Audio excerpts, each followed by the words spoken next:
Hi guys, Kimberly T here, and today I want to introduce you to Miss Josephine McClenney, the first African American female police officer for the city of Columbus, Georgia, and also one of the first African American females to graduate from the state of Georgia's Police Academy. A few months ago, we sat down and Miss Josephine and I talked about a host of things, from her aspirations of being a supermodel or an educator to her reality of being a housewife, a textile worker, and even a crossing guard at one point before entering the police force. Today in this interview, we'll pick up where she's describing to us what it's like, or what it was like, growing up in the segregated South. I hope you enjoy it, and remember, live well and live with purpose.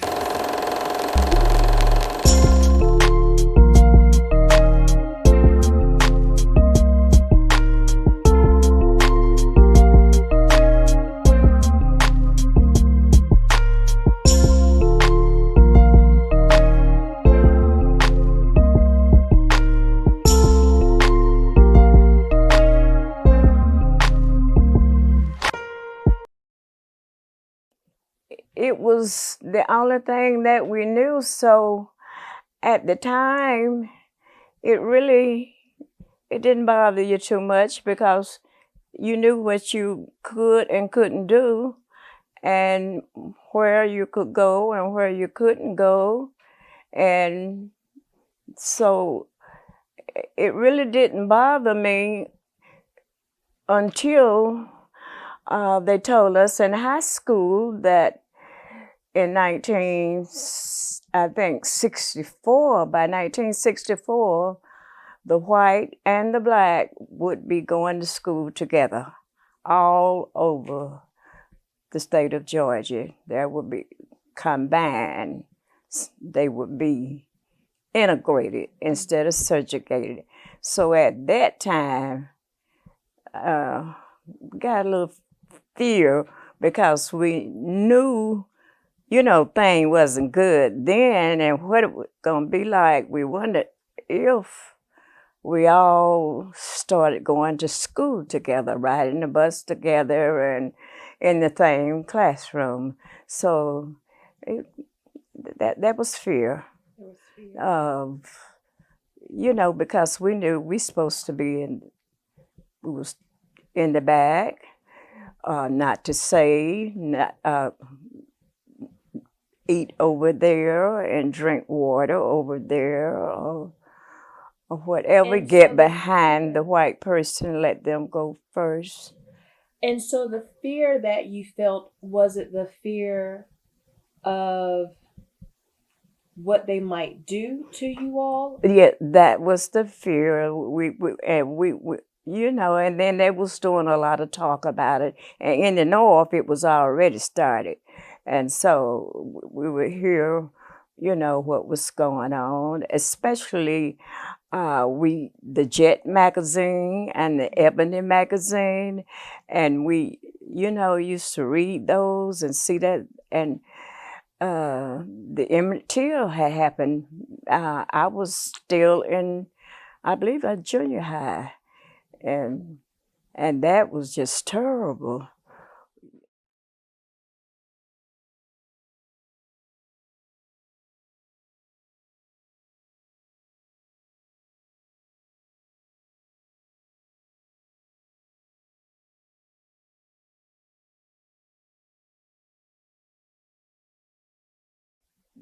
I just know we all knew because we saw him on the picture, and we saw the picture of him laying in the face down in the the water, and so that was enough right there to put a lot of fear in you and everyone else. Everyone else, yes. Yeah, fear and anger, I'm sure, is what you all felt. Yeah, yes. Yeah, fear and anger is something people still feel today around Emmett Till, as we learn more about, the proceedings that happened around that. Thank you for sharing. Mm-hmm. So now, let's talk a little bit about your career. Oh. So you wanted to be a model. You wanted to joined the military, and then life, love took you in a different direction. Right. But you still ended up in the capacity of serving the community, serving your county, serving your neighborhood. Tell us about the years or the days leading up to you joining the police department. What did you do before then? Well, I never dreamed of being a policewoman or police at all because at that time there were only policemen, and at that time, there I was downtown one day, and I saw this policewoman, and she was writing tickets, and I was sitting in the car, and I was married then and had my children. I said, "Oh boy, I would like to have that job. I would just love that job. It looks so easy." And she was just writing ticket and going on down. But I never dreamed that I would get that job. So, what was your job at the time? My job at the time, I was at Fieldcrest Mill. Okay. But that was your first time seeing a female police officer. Yes, female police officer. So when you left Fieldcrest Mill, did you retire from there? No, I did not retire from Fieldcrest. I left because they went on short time. Back then, time jobs were hard. It got into a place where most people were going into the military because of jobs. And so I left Fieldcrest because the time that, the money that we was making, it was short. We were only making $1.25 an hour anyway. So after my check was so small and I had to pay the babysitter out of my check, and my husband's check took care of the household. And so I didn't have anything left. And so I decided, well, I'll just stay at home and see about my own children. And I drew my little unemployment. And while drawing your unemployment, you have to look for a job. And so I fill out applications everywhere. And I did fill out an application at the police department, and but it was for I think it was for a crossing guard. Okay. And anyway, I was hired as a crossing guard. I was the homeroom mother at Dawson Elementary School. My children went to school at Dawson. And so I would be up there a lot, because I had stopped working at the mill. So I would be up there just about every day. And so the principal, Mr. Rivers, he said, Josephine, well, then it was Miss Dura. He said, Miss Dura, the crossing guard is leaving. Would you like to have that job? I say, yes, sir.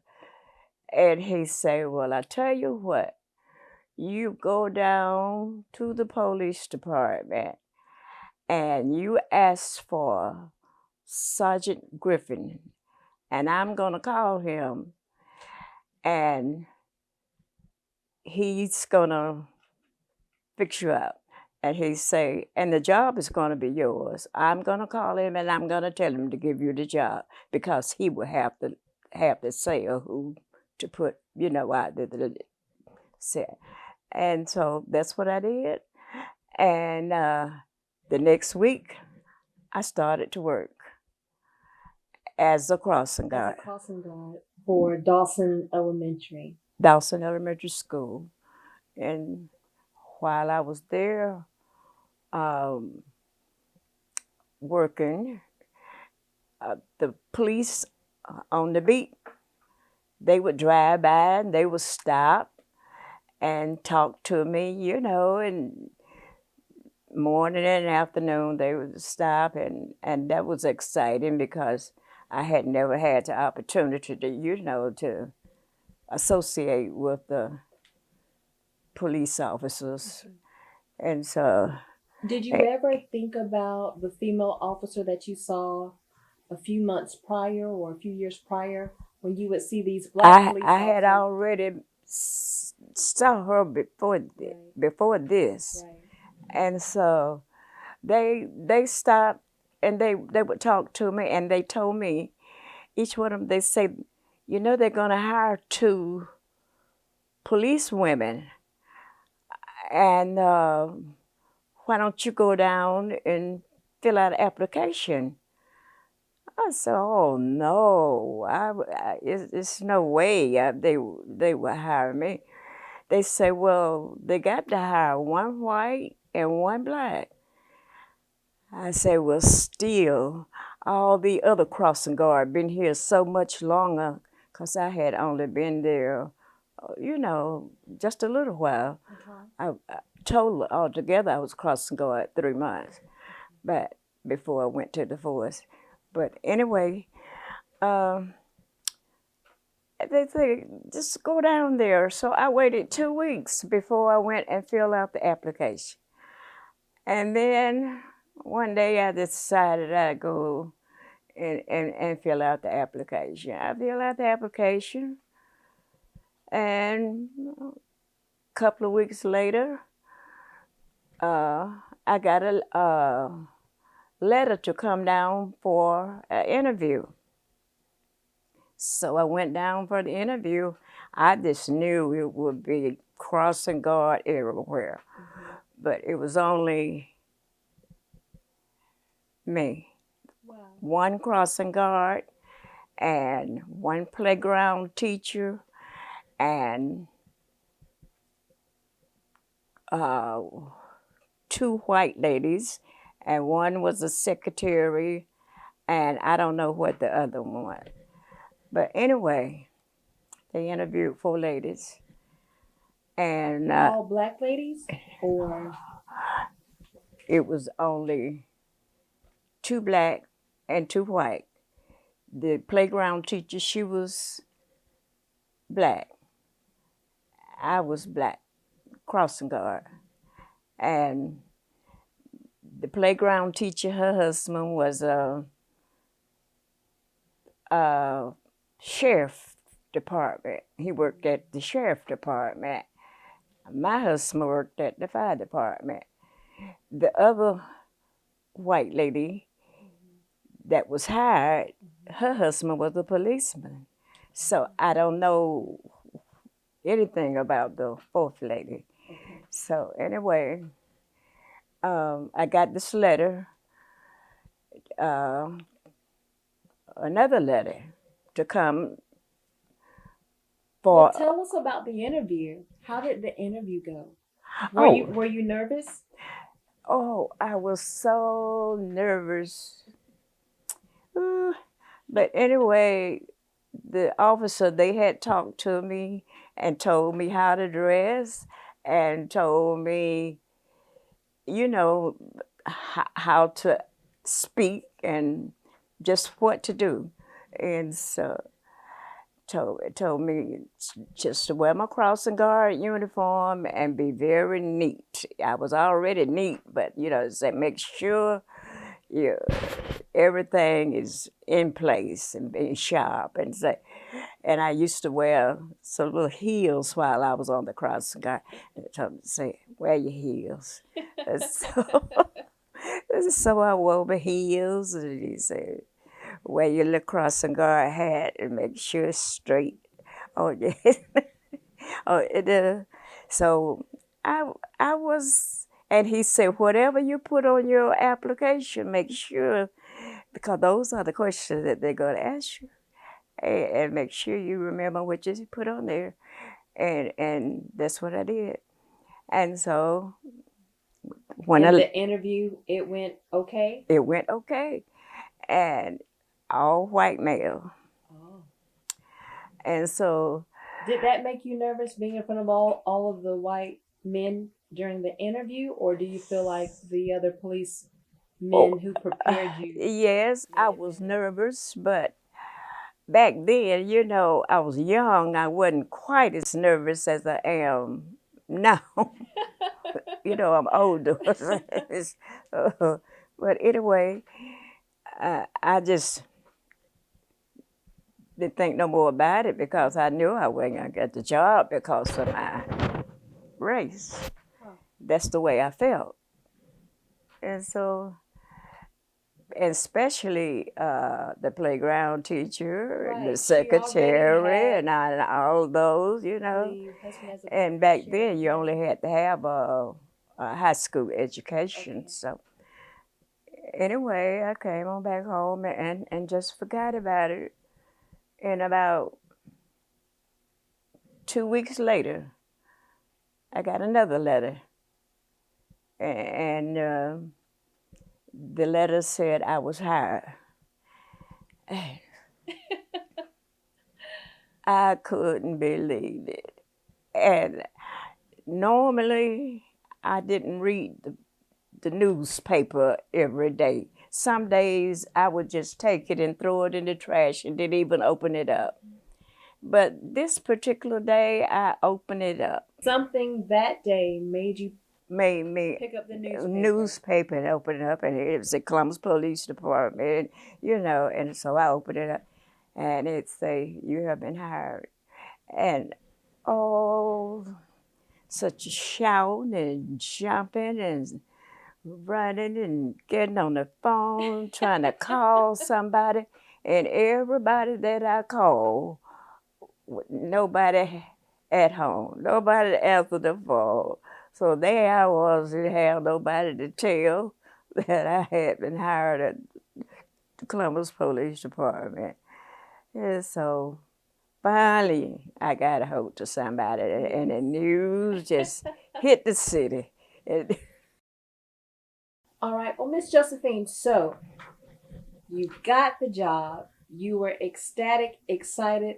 Tell us about the first day when you reported in your training. Okay, I reported to work. I had my supervisor was Commander Wall, and reported to him, and we had to be to work. It was a 9 to 5 job, so of course I was there at 8 o'clock because so excited, And we all met in his office. It was 3 of us and the lady that I had seen on the, not the interview, Oh, the woman you had saw so a few months when I prior. was sitting in the car and admired and would look to her job. Yes. Wow. So you saw her on the first day. First day, she and another lady had that job. It was another lady, but when I saw her, it was only her, but it was another one, Miss Pat Blaine. And so, and they had one white lady, and that was the one was married to the police officer, and they married me. So we were two new, and they was two of the already there. So it was, and I was the only black. And but at the time, I was thinking in other cities and other places, they had police women. And I discovered news reporter and everything came down from Atlanta and all, and they said we were the first 3 women's, one of the white, and I mean 2 of the white and myself were the first 3 to graduate from the police academy in the state of Georgia. Wow. We were the first 3.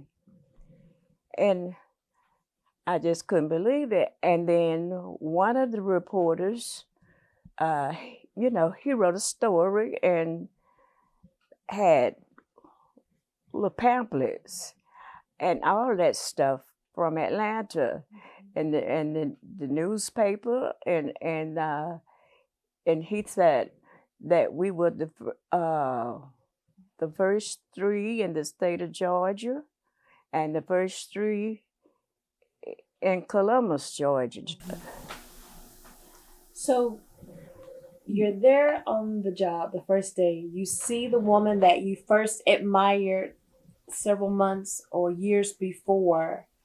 What was your training like during the academy? During the academy, oh boy, everything was all right except the firing range. Oh. But I finally caught on, but it took a while. But that was the hard part. But other than that, everything went smooth. And when we went to the academy, we was in with the guys. So we were only three ladies in with all of and we went to Columbus. It was college. And so passed the test and everything except the firing range. And so I had to keep going. They stayed with me. Yeah. They want me to make it, but kept going. And this picture here,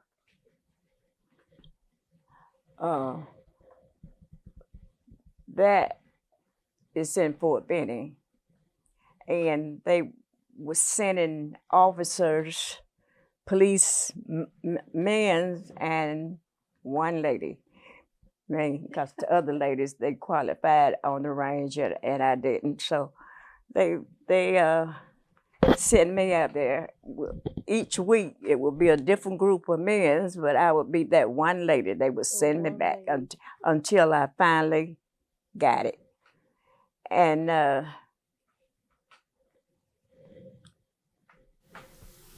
when I finally got it, it took me 6 months. But you got it. And also, we had to go on, at night, we would have to do overtime work sometime. We would have to go on raids with the vice squad when they needed females to search and stuff like that. And on weekends, they would call us and we would have to go in, or they would come pick us up. And yeah, we had to do all that. And then that was very nervous. I was very ooh. But I had to do it. Yes. And it worked out. So it sounds like at this point, desegregation and integration is happening throughout the U.S., although some schools at this time are still segregated.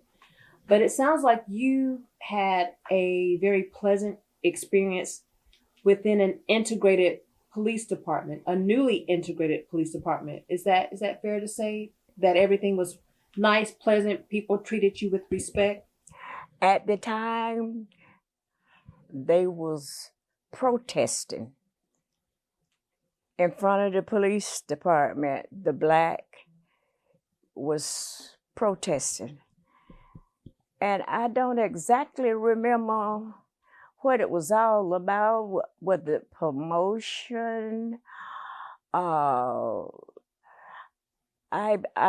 think it was, yes, that's what it was. I think promotion is what it, because they only had one black sergeant.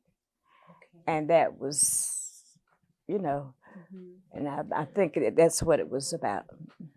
So aside from... And I was there and saw them that afternoon, well, it was evening, about 5 o'clock, when they cut the flag off of their uniform. And then all of them...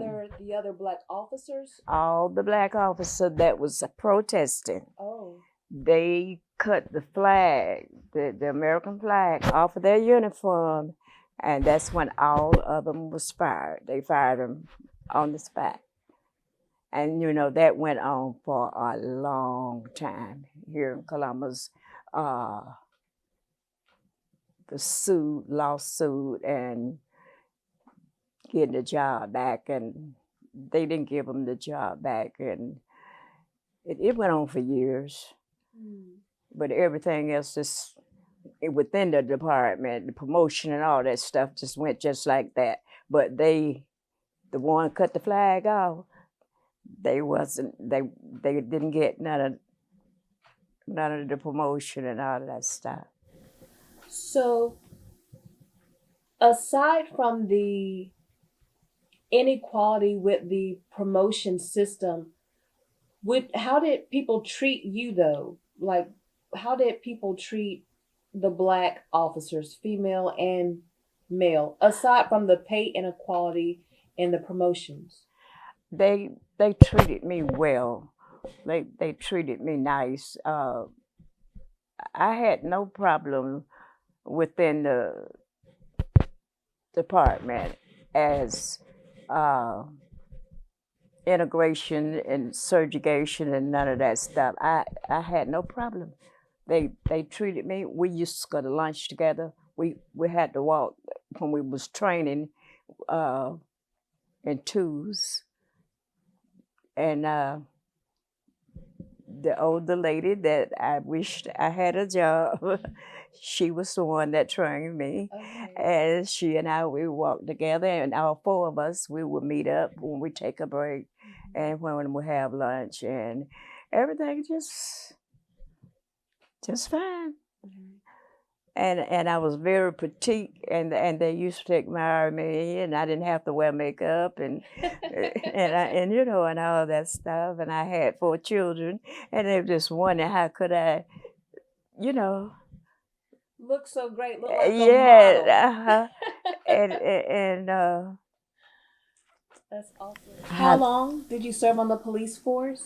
I was on the police force 28 years. Wow.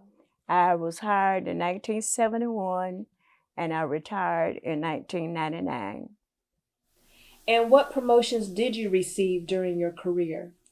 I did not receive a promotion, but to me, it was okay because I had to raise my kids. And in order to get a promotion, you had to get at least 2 years of college. Back then, when I was hired, it was only high school graduate. And that's the way it is now. They only have to be a graduate. It's high school graduate, have a diploma. So, but then it changed. You had to get a degree. And so at the time, I started out going to college. Went to Columbus State, but it was Columbus College. And then I went to Troy State. We would go at night. Each month, every 3 months, it was, you got a semester. Yeah, and the department was paying for it, so at no cost. And I did that for a while, but I had got a divorce. I had to get a divorce. Sure. And so therefore, and I was working a part-time job as well, and full-time job. And then I had babysitter here with my kids because I had got a divorce, so he wasn't here with the kids. And so that got real hard on me. Sure. To try to go to school. You have to write those term papers. You got to study. You got to really study. And those tests, you got to make some C's and up. Sure. And it was so finally I decided the best thing for me to do is just, and I was worried about my kids, and worry about a whole lot of things, because, and what I was trying to do was keep my job. Yes. So keeping my job, that was the best thing that ever happened to me, and I was just happy. I wasn't worried about making no rank or none of those things. I just wanted to hold that job and take care of and raise my children, and that's what I did. So now that you are retired from the police department and you know that you are living history, what advice would Miss Josephine in 2023, what advice would you give to the Josephine in 1971?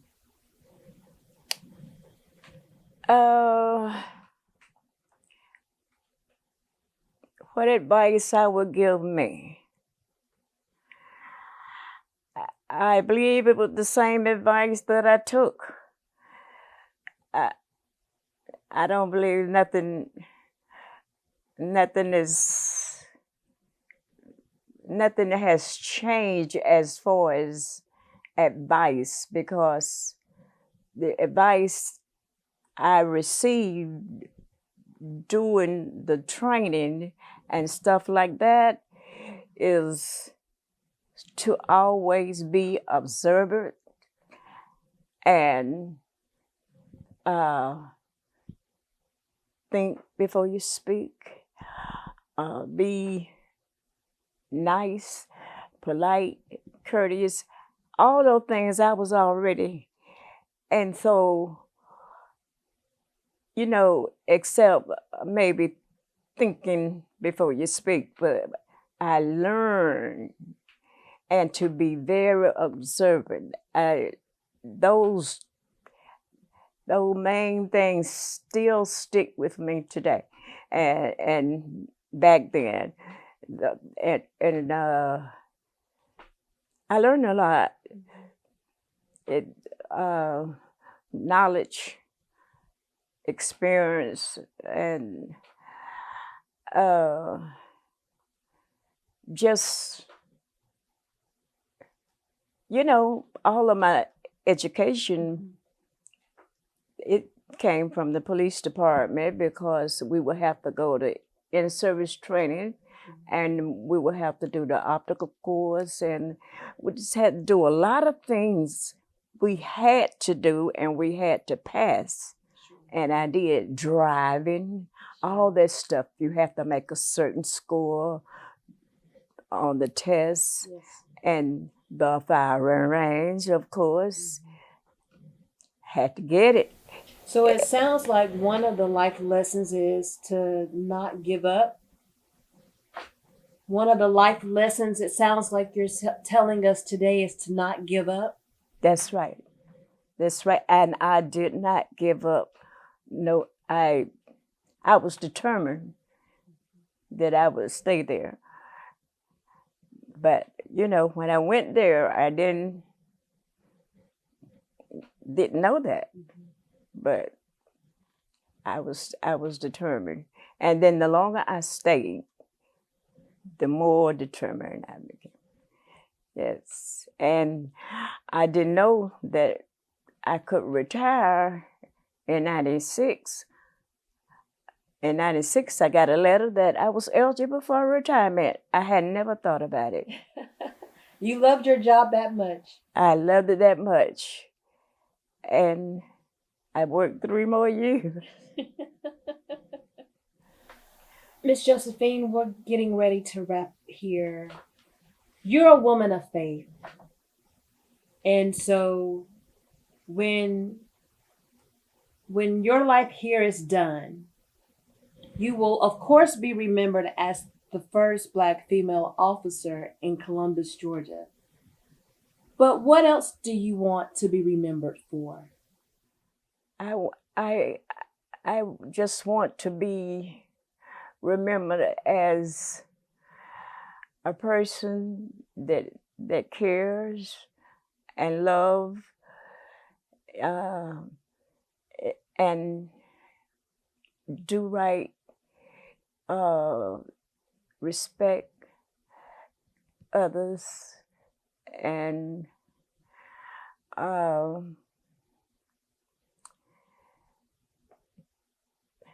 you know, putting God first and let Him lead you and guide you. And if you pray, you know, He's gonna lead you in the right direction. And so, and that's what I did to make. I had to do that in order to make it. Mm-hmm. And so, I just want to be remembered as I put God at the head of my life, and He led me, and He made the way for me to make a way. Well, with that, thank you, Miss Josephine. Thank you so much for taking time to talk with me today. It's been a pleasure. Thank you. And thank you. I love my flowers.